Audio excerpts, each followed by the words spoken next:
חוקרי יחידת ההונאה ופשיעת הסייבר במחוז מרכז פענחו פרשיית עוקץ, שהפעילו 3 נוכלים באמצעות הונאה, שביצעו באפליקציית ביט, במסגרתה נעקצו מאות קשישים.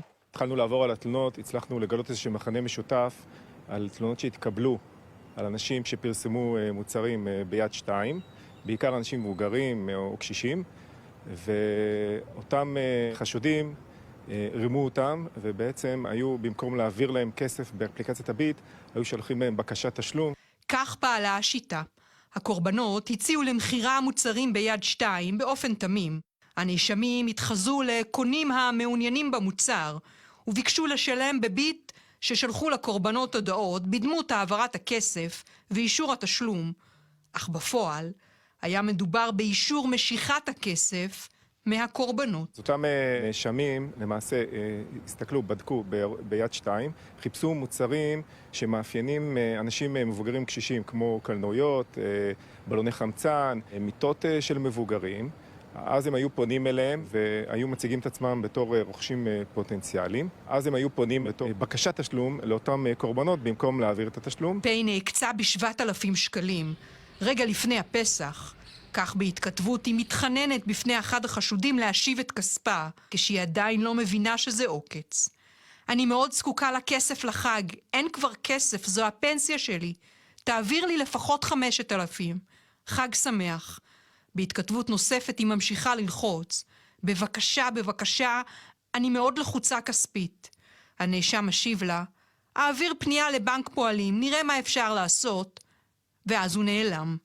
קורבן נוסף הופתע רגע אחרי משיכת כספו וכתב לנאשם, חייבת אותי ב7,000 שקלים במקום להעביר לי. בהתכתבות נוספת בין קורבן העוקץ לאחד הנאשמים, כותב לה הקורבן, אני מיד מחזיר לך את הכסף. והיא משיבה לו, זו הפנסיה שלי, אני אישה זקנה, תחזיר לי את הכסף. והוא משיב לה, תירגעי, כמה דקות אצלך. הם מאוד הופתעו, אנחנו נפלנו עליהם שהיינו מוכנים. חלקם בחרו לשמור על זכות השתיקה, חלקם נתנו גרסאות שניסו להרחיק את עצמם מאותם חשדות. סך הכל הם ניסו להציג את עצמם כחלק מאותם משוטים שהם היו קורבנות.